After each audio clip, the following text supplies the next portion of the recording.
Hello, welcome to Eye on Africa here on France 24. I'm Yunke Tade. Here's a look at the stories making headlines across the continent. The daughter of the South Africa's ex-president, Jacob Zuma, resigns from parliament. Duduzile Zuma-Sambudla stepping down amid claims she was involved in recruiting men to join Russian mercenaries fighting in the war in Ukraine. Military leaders in Guinea-Bissau sealed their takeover, tapping the country's finance minister and once close ally of the now deposed president as prime minister. The appointment coming just a day after General Hota Tam was named as leader.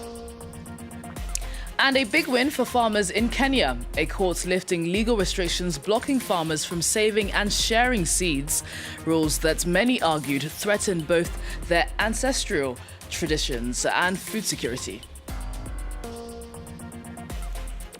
Great to have you with us. We're going to start with the latest in a scandal coming out of South Africa. The daughter of the country's ex-president, Jacob Zuma, has now resigned from parliament. It's the latest twist in the saga triggered by claims that she was involved in recruiting men to join Russian mercenaries in the war in Ukraine. Duduzile Zuma-Sambudla, an MP from South Africa's MK party, became the focus of an investigation opened last week following allegations that she had lured 17 South African men to Russia to join Moscow's war effort without their consent. Well, let's cross live to our correspondent, Eunice Manson, who joins us from Cape Town. Eunice, great to see you. So this scandal seems like it's only deepening now. Yes, indeed. And if I may just unpack what happened today at the Umkhonto with Sizwe party's press conference today. According to the MK party, Zuma-Sambudla, she voluntarily resigned as a member of parliament, but she continues to be a member of the party. And from the press conference, which was also attended by former President Jacob Zuma, we understand that Sambudla has submitted her own affidavit to the authorities. This follows after her sister, like you've mentioned, also opened a case on Sunday. Now, at the press briefing today, the party denied any involvement in recruiting the men to fight for Russia. And they also hinted at Sambudla's affidavit, which is not available for the media. They hinted at it that she is apparently also denying her own involvement in the matter. And at the press briefing, the party also sidestepped questions from the media by conveniently respecting the fact that the matter is under investigation. They did, however, say that they are supporting the families who are affected by the situation, and that they are also trying to bring the men back to South Africa. Now, just to understand that although the party maintains that Sambudla resigned voluntarily, that may be so, but she might have been forced to resign after receiving some pressure from the top leadership. We know that she stands accused of terrorism-related charges for her alleged role in the July unrest in 2019. That trial started last week, or rather 2 weeks ago. And with South Africa's local election coming up next year, the MK party has to show that they are taking the situation seriously. But as the investigation unfolds, we hope to learn more of what exactly was in Sambudla's affidavit. But at this moment, we know that she also denies her own involvement in recruiting the men to fight for Russia. Eunice, thank you so much for that update. Eunice Manson there, reporting live from Cape Town. Germany says it will push to convince President Donald Trump to reverse his move to exclude South Africa from next year's G20 summit. South Africa was left off the guest list after Trump repeated false claims that there is a white genocide taking place in the country. He's also threatening to halt all payments and subsidies to Pretoria, accusing South Africa of mistreating a US representative at this year's summit, a meeting the US itself boycotted over the same allegations. Well, today Trump doubled down, saying he snobbed the meeting because Pretoria, quote, has refused to address the horrific human rights abuses endured by Afrikaners. Let's move on. The African Union has suspended Guinea-Bissau 2 days after the overthrow of President Umaro Sissoco Embalo in a coup. The military leaders sealing their takeover, appointing Finance Minister Elidio Vieira Te as Prime Minister. The announcement made by the new transitional president, General Hota Ntam, who replaced the now deposed leader.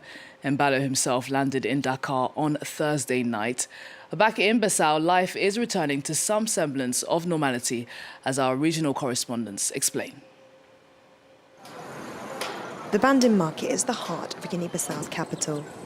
Deserted for 2 days, it's slowly returning to life. Khadija sells second-hand clothes here. On Wednesday, she was in front of her shop when gunfire broke out. I was here, like always, trying to earn the little that I could. And suddenly, I heard gunshots. Everyone was running for their lives. Here, on the main road, it was full of people. I don't know how we managed to pack up our things. Businesses have also reopened, like this small street restaurant in the QG neighborhood. Owner Binta is struggling to recover from the upheaval that shook the country and cost her dearly. I went through all of this with a lot of difficulty. I had already bought everything I needed to cook at the restaurant. Everything I had prepared ended up in the trash. It was only yesterday that I was able to go back and pick up some of my supplies. It's a huge loss. This should never have happened. I hope that everything returns to normal like before and that the results of the elections that we all voted in huge numbers are announced and that the winner is named and the country can move forward. Traffic is slowly picking up again, but Bissau's blue and white taxis are struggling to find customers. This situation is terrible for us drivers. It's just exhausting. Today I haven't even made 5,000 francs, instead of 10,000 that I make usually. We are praying to God for things to calm down and for this to end.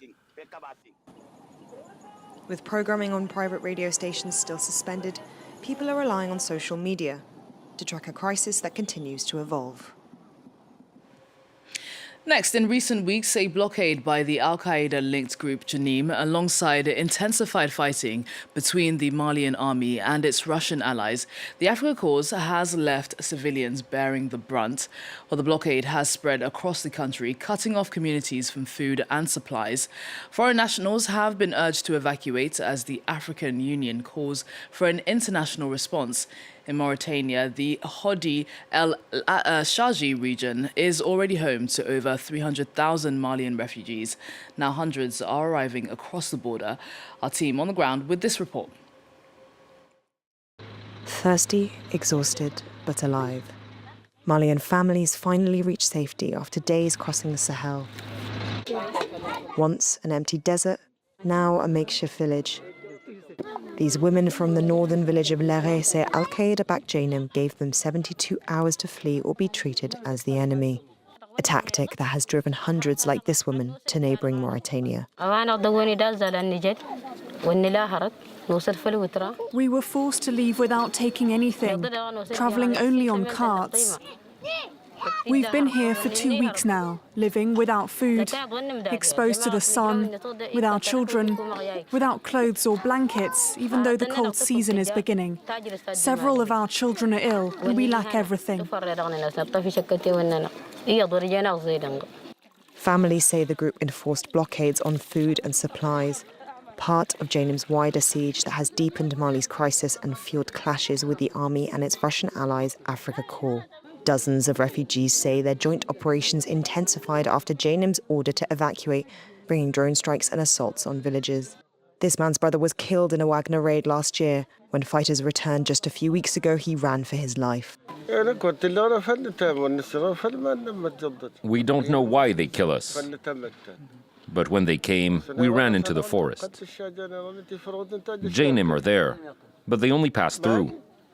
Malian forces and Wagner are more evil, and we are more scared of them.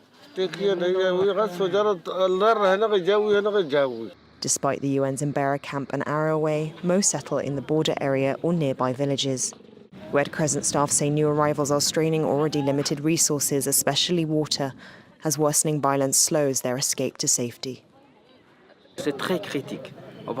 It's a very critical situation because the people arriving here are completely disoriented. They've lost everything and left everything behind. When they get here, they need at least a minimum level of comfort. shelter, something to sleep on, something to eat. But at the moment, we simply don't have all that to offer them. For many here in Dwankara, it's the second or even the third time they've fled since 2012. But they say that the scale and the brutality of the violence this time means they won't go back. Kenyan farmers will once again be able to save and share seeds as they please. That's after a Kenyan court struck down parts of a controversial 2012 law that restricted the practice. It caps off a legal battle dating back since 2022 when farmers first challenged the law, accusing it of threatening their ancestral way of life and food security. Clemence Wala has more. A decision hailed as a major victory for food sovereignty and smallholder farming.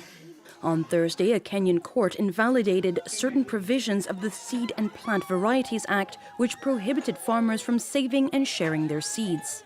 In its ruling, the court found that certain sections of the law overly favored the interests of large corporations at the expense of farmers' rights.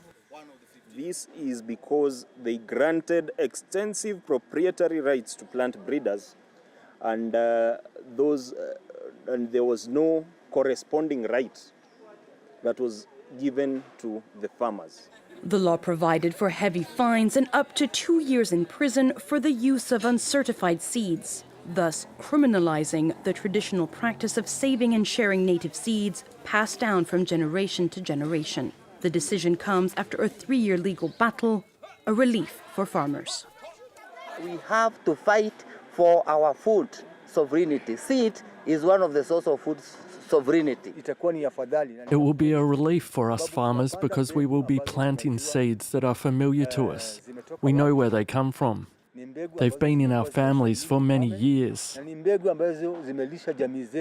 The plaintiffs and NGOs believe that protecting farmers' seeds is also a matter of biodiversity, as many native varieties have virtually disappeared from the landscape, replaced by more costly commercial seeds. Well, let's stay in Kenya because the country is teaming up with 2 major Chinese state firms to launch a $1.5 billion highway expansion, marking China's big return to East African infrastructure after years of slowing investment. Well, the project will upgrade crucial transport corridors from the Mombasa port all the way to Western Kenya and landlocked neighbours, boosting regional trade. After cutting back lending around 2019, China signaled a comeback with $50 billion in pledged credit and investments at a 2024 summit. Take a listen. We stand at the dawn of a new era, an era of defined ambition and driven by determination as we launch the Nairobi-Nakuru-Mau Summit and the Nairobi-Mai-Mahiu-Naivasha project. During His Excellency's successful state visit to China this April, the 2 heads of state reached a series of strategic and forward-looking consensus that charted the long-term course of bilateral relations, including encouraging exploration of new opportunities for cooperation and promoting further investment in Kenya. Now, we're just weeks away from 24 teams from across the continent going head-to-head for glory at the 35th Africa Cup of Nations. Well, ahead of the action in Morocco, the brand new AFCON trophy has been unveiled in London as part of the CAF 2025 Diaspora Tour of football stars like Nigeria's Alex Iwobi and Kenya's Victor Wanyama were on hand for the big reveal. The trophy's next stop is Paris on December 4th, before the continent's biggest football festival kicks off on December 21st. Well, excitement definitely building up for that. Stay with us here on France 24. That's it from all of us on the Eye on Africa team. Plenty more news to come.